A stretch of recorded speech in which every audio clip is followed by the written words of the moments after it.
Region Chairperson Mahesh Shetty,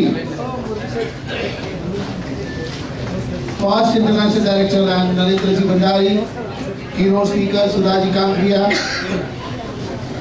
Vice District Governor 1 Shrikant Ji Soni, Vice District Governor 2 and Chandraji Shetty, Mrs. Mahesh Shetty, Zone Chairperson Dr. Anu Gaikwad, Zone Chairperson Jitendra Gunjal, Zone Chairperson Santosh Chetty, Past District Governors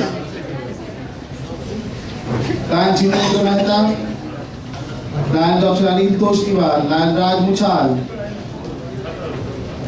Rajkumar Rathod, visiting Region Chairpersons, Jayant Tevla, Yogesh Kadam, Mahesh Chirapade,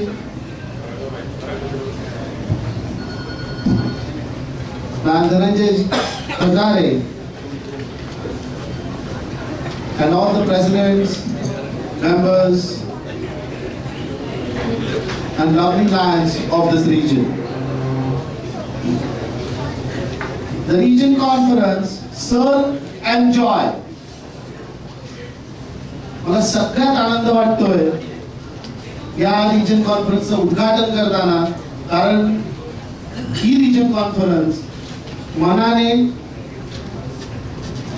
प्रेमाने, आस्थेने, आपुलकीने आणि जिव्हाळ्याने निर्माण झालेली आहे आणि याचीच अनुभूती आहे की मला असं वाटतं की या रीजन कॉन्फरन्सचा प्रत्येक क्षण आपण आपल्या स्मरणात ठेवणार आहात आणि याच्या पुढचे जे काही तास आहेत ते 100% तुम्हाला सर्व अँड जॉय एक वेगळी संकल्पना की ज्यामध्ये सेवा आणि सेवेतून मनाला आणि हृदयाला आल्हाददायीपणा आणि एक आनंद आणि त्याबरोबर एन्जॉयमेंट या सगळ्यांचं एकत्रीकरण ज्या रीजन चेअरपर्सनने केलं, Mahesh Shetty, I would like to declare this region conference open and inaugurated. Thank you. आपल्या या रिजनल कॉन्फरन्सची थीम आहे सर्व्हिस अँड जॉय. सेवा पण करायची आहे आणि आनंद पण घ्यायचा आहे, द्यायचा आहे, निर्माण करायचा आहे.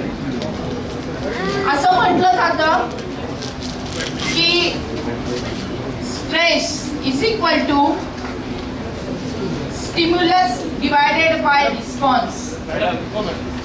असं म्हटलं जातं म्हणण्यापेक्षा सायंटिफिक बेस त्याला आहे की what is stress? It is stimulus divided by response. मग तणाव कशामुळे होतो की जी परिस्थिती निर्माण झालेली आहे त्या परिस्थिती डिवायडेड बाय आपली इनर स्ट्रेंथ, आपला इनर व्हॉइस, आपल्याकडे असलेले सद्गुण. मग आपल्याला स्ट्रेस अजिबात नको असेल, तणाव अजिबात नको असेल तर मग जी काही परिस्थिती आली त्या परिस्थितीला आपण डिवायडेड बाय इनर गुण असतील, इनर व्हॉइस असेल, म्हणजे जो काही स्टिम्युलस आलेला आहे तो रिस्पॉन्स आपण आनंदाने दिला. आनंद हा जर आपल्याकडे गुण असेल, इनर पॉवर आपली जर जास्त असेल तर आपल्याला कुठल्याही गोष्टीचा स्ट्रेस जाणवणार नाही. आणि त्याचं आजचं जिवंत उदाहरण असं आहे की ऐन वेळी आलेला हा पाऊस, अत्यंत ऐन वेळी आलेला हा पाऊस, सगळी तयारी केली तरी पण मनामध्ये आनंदी भाव होता, सगळं कार्य आपण आनंदाने करत होतो, म्हणजे आपली इनर पॉवर चांगली होती. त्यामुळे परिस्थिती कमी पडली, परिस्थिती छोटी झाली आणि आपण जिंकलो. तर हाच खरा सार, हा जॉय आणि सर्व्हिस आहे. असं तज्ञ लोक असं सांगतात की आपण प्लस आणि मायनसचं गणित त्याच्यावर करूया. मी आदरणीय आपल्या डीजींना विनंती करेल की आपण मी काय सांगते त्याविषयी म्हणजे आपण निष्कर्ष द्यावा किंवा आपण सल्ला द्यावा की समजा आपल्याला एखादं काम सुरू करायचं असेल तर काम सुरू करताना आपल्या हृदयामध्ये, आपल्या बिहेवियर मध्ये, आपल्या विचारामध्ये जर आनंद असेल तर तो हा +1 पॉइंट झाला. दिस इज अ पॉझिटिव्ह एनर्जी +1. त्यानंतर आपण काम सुरू केलेलं आहे, +1 आपल्याला मिळालंय आणि हे काम आपण करतोय म्हणजे काम करण्याची प्रोसेस सुरू झालेली आहे, सर्व्हिस आपण करतो आहे. जे काही काम नेमून दिलेलं आहे ते आपण आनंदाने करत आहोत म्हणजे दुसरा प्लस पॉइंट झाला, म्हणजे 2 मार्क्स मिळाले. आता तिसरी गोष्ट म्हणजे संकल्प केला, सुरुवात केली, सर्व्हिस आपण करू लागलो म्हणजे प्रोसेस आपली सुरू झाली. सुरुवातीला आपण आनंदाने केला म्हणून +1 मिळाला. आपण काम करत राहिलो, करताना आनंद आहे म्हणजे आणखीन एक प्लस मिळाला, 1 मिळाला. म्हणजे किती झाले सर? +2 झालेले आहेत. मग आता एंड रिझल्ट म्हणजे सिद्धी आपल्याला हवी आहे. संकल्प केलेला आहे, आपण केल्याची कार्याची पूर्तता होणार आहे म्हणजे सिद्धी होणार आहे. ती सिद्धी कारण आपण सुरुवात आनंदाने केलेली आहे, काम करताना आपण आनंदाने करत आहोत म्हणजे डबल पॉझिटिव्ह एनर्जी आपल्याकडे आहे. आणि जेव्हा आपण डबल पॉझिटिव्ह एनर्जीने काम करतो त्यावेळेस आपल्याला यश मिळण्याची शक्यता किती असते? मॅक्झिमम शक्यता असते आपल्याला यश मिळण्याची. आणि जर आपल्याला यश मिळाला तर किती झाले? परत एक +1 मिळाला म्हणजे +3 टाइम्स पॉझिटिव्ह एनर्जी आपल्याला हॅपीनेस मिळालेला आहे. परंतु समजा आपल्याला यश मिळालं पण नाही, समजा आपण सुरुवात आनंदाने केली, काम करताना आनंदाने केलाय, परंतु एंड रिझल्ट जो संकल्प केलेला सिद्ध व्हायला हवा होता तिथे आपल्या कार्मिक 5 कार्मिक अकाउंट्स मुळे आपल्याला समजा यश मिळालं जरी नाही, त्याला आपण -1 पकडूया, पण +2 - 1 is equal to +1. +2 - 1 is equal to +1. म्हणजे आपल्याला यश मिळालं नाही तरी पण आपण प्लस मध्ये आहोत आणि यश मिळालं तरी पण आपण प्लस मध्ये आहोत. म्हणजे हा हॅपीनेस हा कायमस्वरूपी टिकवण्याचं काम या रिजनल कॉन्फरन्सने केलेलं आहे. तर मी सर्व टीमचं खूप अभिनंदन करतो.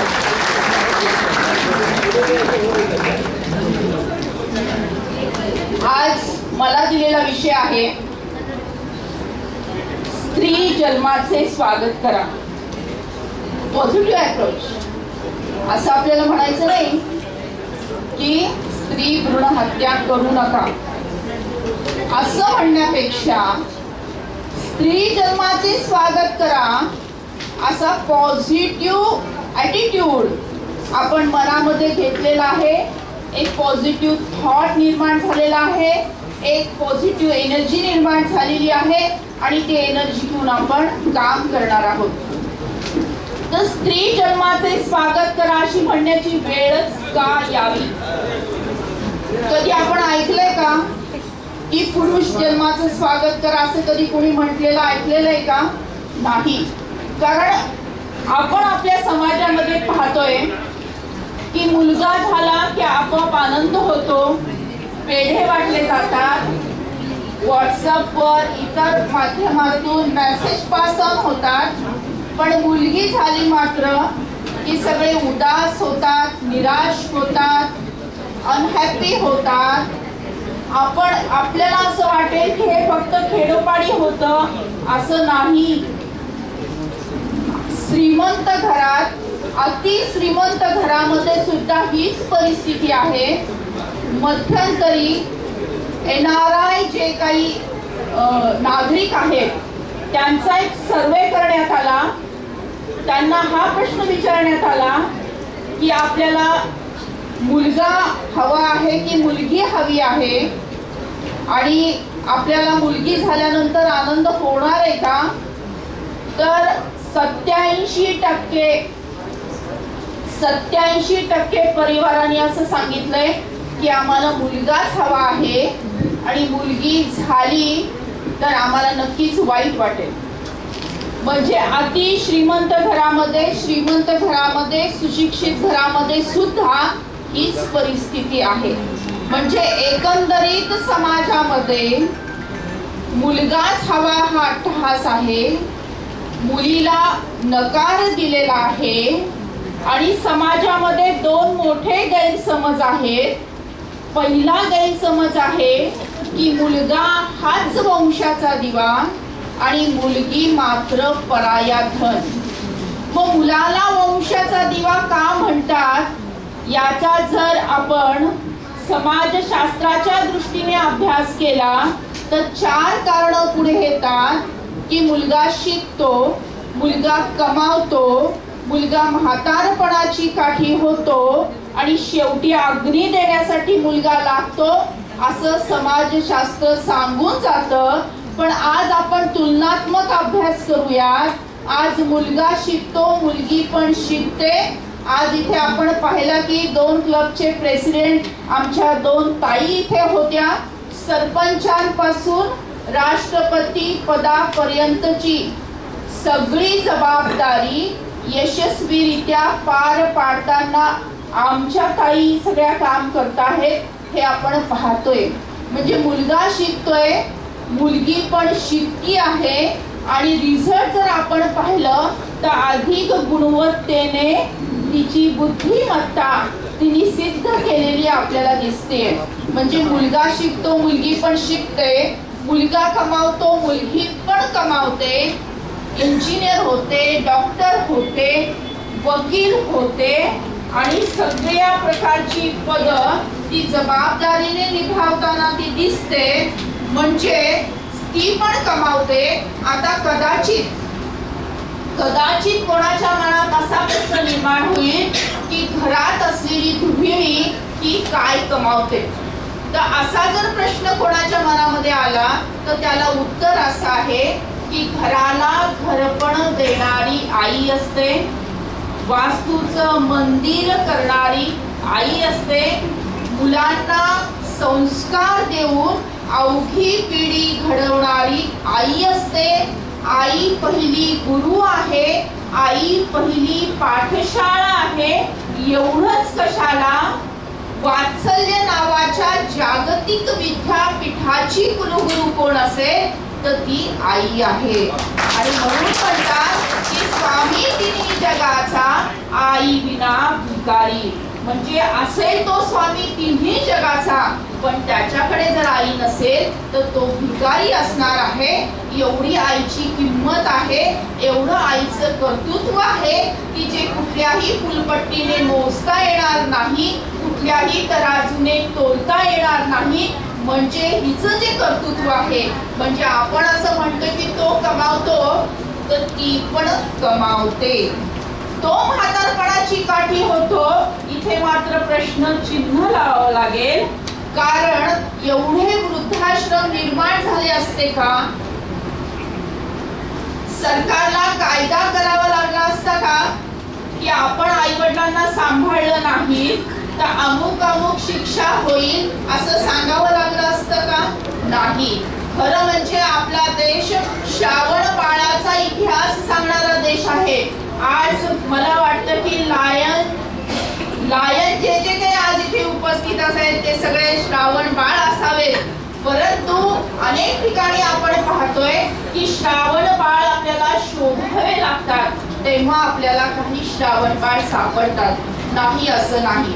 म्हणजे चौथी गोष्ट, अग्नी देण्यासाठी मुलगा लागतो असं म्हटलं जातं. पण आज आपण समाजामध्ये पाहतोय की वेळ आली, जबाबदारी आली तर हे सुद्धा कार्य आमच्या ताई योग्य प्रकारे करताना आपल्याला दिसतात. आणि त्या काळामध्ये सुद्धा सावित्रीबाई फुलेंनी हे कार्य केलं होतं. म्हणजे जी 4 कारणं मुलाला वंशाचा दिवा म्हणून सांगितली जातात त्या 4 कारणाचा तुलनात्मक अभ्यास जर आपण केला तर कोण झालाय वंशाचा दिवा?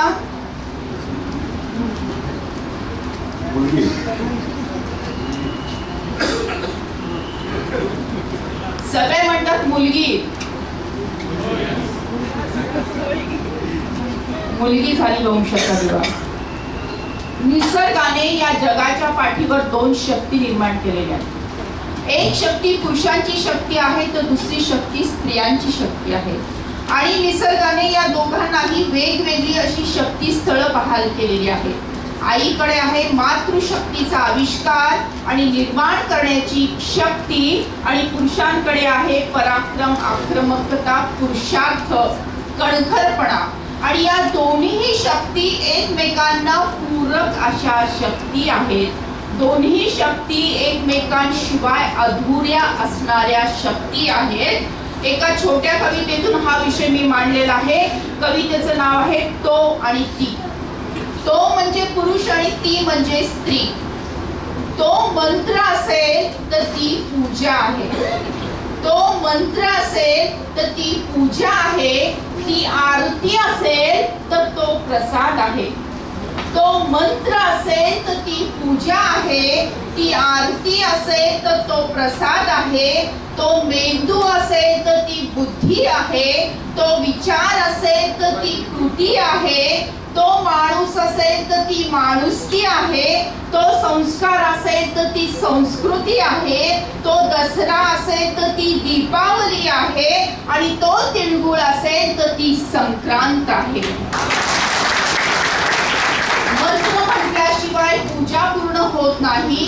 आरती झाल्याशिवाय प्रसाद मिळत नाही. मेंदूमध्ये आवश्यक आहे बुद्धी. विचार केल्यानंतरच घडते एखादी कृती. दसऱ्यानंतर येते दीपावली आणि संक्रांतीचा सण तिळगुळ दिल्या घेतल्या वाचून साजरा होऊ शकत नाही. असं असतं स्त्री आणि पुरुषांचं नातं. एकमेकांसमवेत असेल तर निर्माण होतं पूर्णत्व, नाही तर ते असतं अधूर अधूर अधूर. म्हणजे या समाजाच्या बांधणीसाठी स्त्रियांची आणि पुरुषांची दोघांची गरज आहे. पण दोघांनीही त्याच्यामध्ये समानता जपणं ही अत्यंत महत्वाची गोष्ट आहे. आपल्याला मला सांगायला खूप वाईट वाटतंय की मागच्या 30 वर्षामध्ये केवळ 30 वर्षामध्ये 1.5 कोटी चिमुकल्या या गर्भावस्थेत मारल्या गेलेल्या आहेत. 1.5 कोटी काय आकडा असतो. खरं म्हणजे आईचं उदर ज्याला तीर्थक्षेत्र म्हटलं जातं की ज्याच्यामध्ये एखादा जीव उमलतो, फुलतो, वाढतो आणि एक नवीन जीवन सृष्टी निर्माण करून जातो, ते तीर्थक्षेत्र असलेल्या आईच्या उदराला स्मशानभूमी करण्याचं अत्यंत वाईट असं कर्म इकडे तिकडे होताना आपल्याला दिसत आहे. 1.5 कोटी चिमुकल्या या गर्भावस्थेत मारल्या गेलेल्या आहेत. जी चिमुकली आहे, जी आईच्या पोटात आहे, जी आईच्या उदरात आहे, ती आपल्या आईला म्हणते की आई, तुझं बाबांचं, आजींचं, आजोबांचं बोलणं काल रात्री ऐकलं मी आहे. तुम्ही सगळ्यांनी मिळून ठरवले ना की उद्या मला डॉक्टर काकांकडे घेऊन जायचंय. नको गाई, नको असं करू नको ग, मला डॉक्टर काकांकडे घेऊन जाऊ नको गाई. मला डॉक्टर काकाची खूप खूप भीती वाटते ग. ते डॉक्टर काका मोठं शस्त्र घेतील ग, माझ्या डोक्याची चिंध्या करून टाकतील गाई. पिवळेशे नाजूकशे कोमलशे माझे हातपाय आई तोडून टाकतील ग. आणि रक्तबंबाळ झालेला माझा हा देह आई उकरड्यावर फेकून देतील. कुत्रे झडप घालतील, तोंडात पकडतील, गल्लीवर फिरवतील गाई. माझ्या शरीरातलं ठिपकणारं ते रक्त आई तू पाहू शकशील. माझ्या शरीराची झालेली विटंबना आई तुला सहन होईल. नाही आई नाही, तू हे सहन करू शकणार नाही. आई असे करू नको ग, मला मारू नको ग, मी तुला कसलाही त्रास देणार नाही ग, कुठलाही हट्ट मी करणार नाही ग. मला लाडू नको, पेढे नको, करंजी नको, पुरणपोळी नको, काही देऊ नकोस ग. खालची उरलेली शिळी असलेली भाकरी सुद्धा आई मला चालेल ग, पण आई मला जन्म घेऊ दे ग. मला तुझ्या मांडीवर खेळायचे, आजी आजोबांच्या गोष्टी आहेत त्याचे, तुझं बोट पकडायचे, बाबांचं बोट पकडायचे, शाळेमध्ये जायचे, खूप खूप शिकायचे गाई मला. आई तुला असं वाटत नाही का ग की सावित्रीबाई फुलेंचा अंश माझ्यामध्ये असेल. आई तुला असं वाटत नाही का ग की मातृशक्तीचा आविष्कार सांगणारे जिजा माता माझ्या रूपाने येतील. आई, तुला असं वाटत नाही का ग की झाशीच्या राणीची क्रांती करण्याची उमेद माझ्यामध्ये असेल? आई, मला हे सगळं करायचंय ग, पण कधी तू मला जन्म दिला तरच ना. वेळ नाही गेली अजून, हाक देते मी तुला. वेळ नाही गेली अजून, हाक देते मी तुला. खुडू नको कळी आई, खुडू नको कळी आई. देश घडवायचा आहे मला, देश घडवायचा. आज आपण विनाशाच्या उंबरठ्यावर उभे आहोत. जगबुडी काय होणार आहे असं आपण कधीतरी ऐकलंय, कुठेतरी पेपर मध्ये वाचलंय, न्यूज मध्ये कधीतरी आपल्या समोरून ते गेलेलं आहे, कानावर पडलेलं आहे. जगबुडी काय ती होणार असं भाकीत करणाऱ्यांनी केलेलं आहे. आपण उंबरठ्यावर उभे आहोत. जर आपण पाऊल पुढे टाकलं, विनाशाकडे गेलो, तर हे जग संपायला वेळ लागणार नाही. कारण आज मुलगी जन्माला आली नाही तर उद्याची आई निर्माण होणार नाहीये. उद्याची आई निर्माण झाली नाही तर मुलाचा किंवा मुलीचा कोणाचाही जन्म होणार नाहीये. माणूस निर्माण होणार नाहीये, माणुसकी जिवंत राहणार नाहीये. मग ज्या जगामध्ये माणूसच नाही, ज्या जगामध्ये माणुसकी जिवंत नाही, हे तर जग तरी जिवंत राहणार आहे का? तर आपण जो संकल्प आज करणार आहोत हा केवळ मुलीला वाचवण्याचा संकल्प नाहीये, तर जगाला वाचवण्याचा संकल्प आहे. मग आपण नेमकं काय केलं पाहिजे? कारण नुसतं बोलून, नुसतं ऐकून, नुसतं निबंध लिहून परिवर्तन होणार नाही.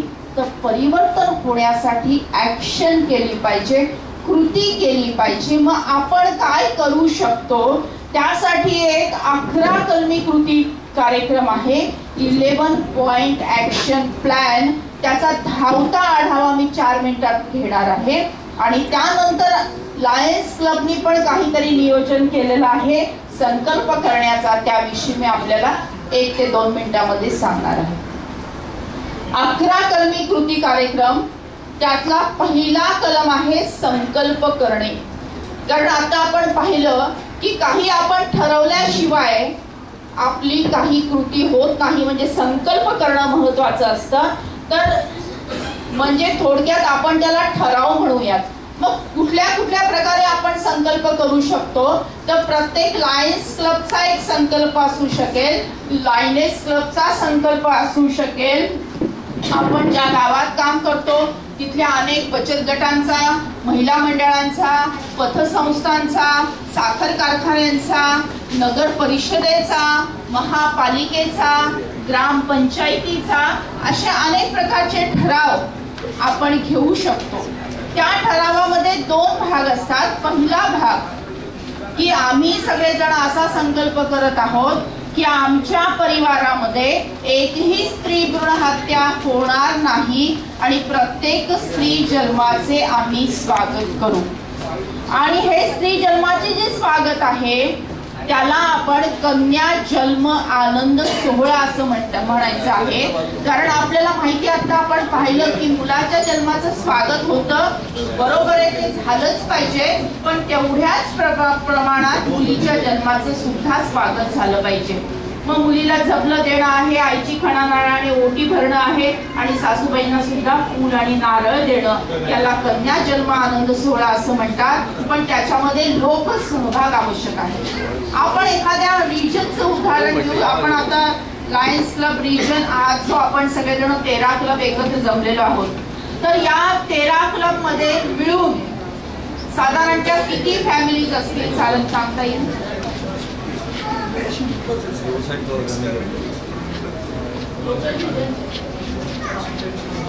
483 मेंबर्स आहेत आणि त्यांच्या फॅमिली, असं मिळून आपण 1000, सगळे एका फॅमिलीत 2 तरी असतात, 1000 पकडूयात.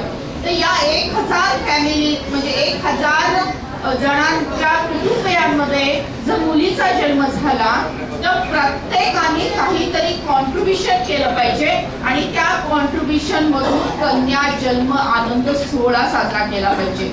मग आपण 1 रुपये का कॉन्ट्रीब्युशन केलं तर 1000 रुपये जमा होतील. त्याच्यामध्ये हा कन्या जन्म आनंद सोहळा आनंदाने साजरा होऊ शकतो. आणि अजून पुढचा आपल्याला विचार करायचा असेल तर एक लखोपती नावाची योजना आहे की जर लोकसहभागातून आपण 15,000 रुपये जमा केले, ते 20 वर्षासाठी फिक्स डिपॉझिट मध्ये ठेवले तर 20 वर्षानंतर त्याचे 1 लाख आणि काही रुपये होतात. मग 1000 मेंबर आहे तर 1000 मेंबरनी फक्त 15 रुपयाचं कॉन्ट्रीब्युशन केलं. शक्य आहे का?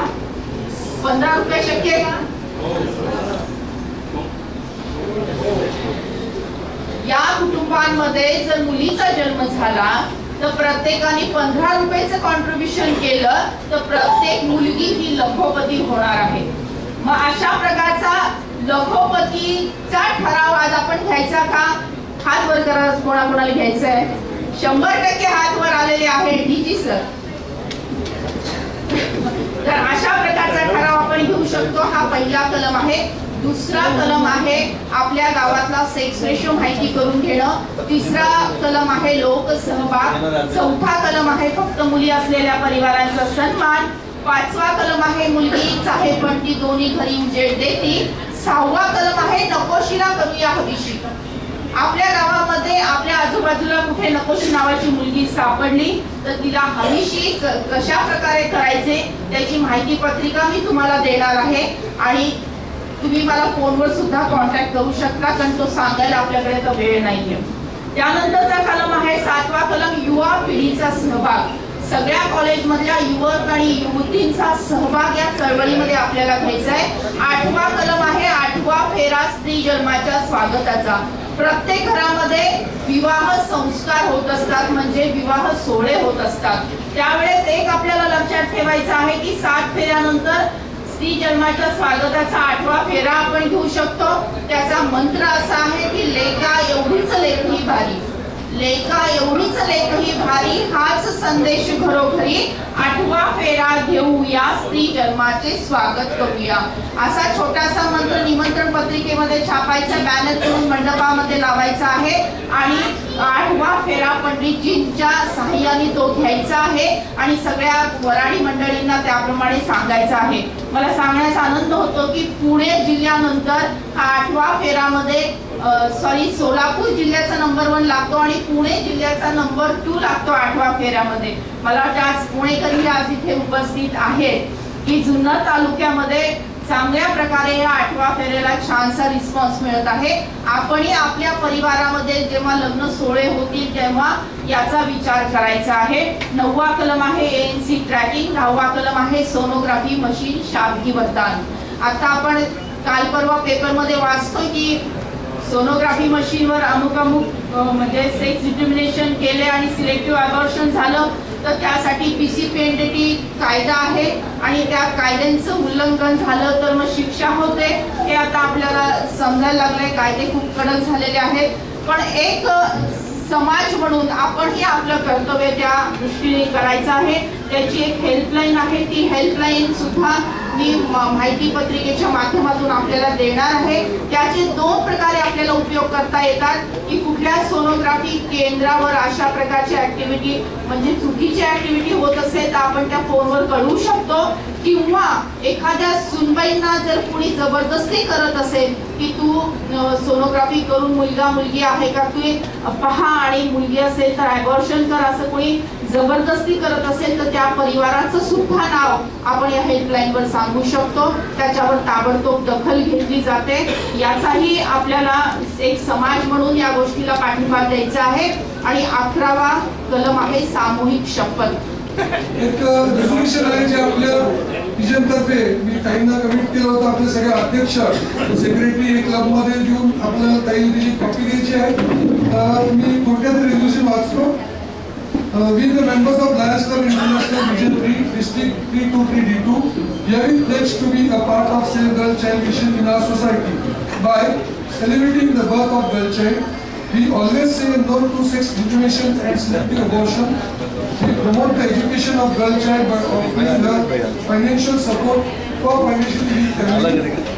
We are taking this resolution in presence of pioneer of this nation in India, Dr. Sudha Kantaria, after a keynote address to us. The regional conference confirmed this resolution. हे सगळं अध्यक्ष व आपले सगळे सेक्रेटरी यांचे सह्या घेऊन आपण ताईंना सबमिट करू. मी ताईंचा फार आभार मानतो. बंद करून बंद डोळ्यांसमोर भारत मातेचं चित्र आपल्याला आणायचं आहे आणि माझ्या पाठीमागे कृपया उंच आवाजामध्ये ही शपथ आपल्याला घ्यायची आहे. भारत माझा देश आहे. सारे भारतीय माझे बांधव आहेत. माझ्या या देशात स्त्री पुरुष समानता नांदावी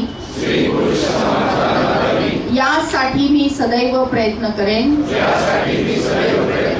स्त्री एक महान शक्ती आहे. ती अनंत काळची माता आहे.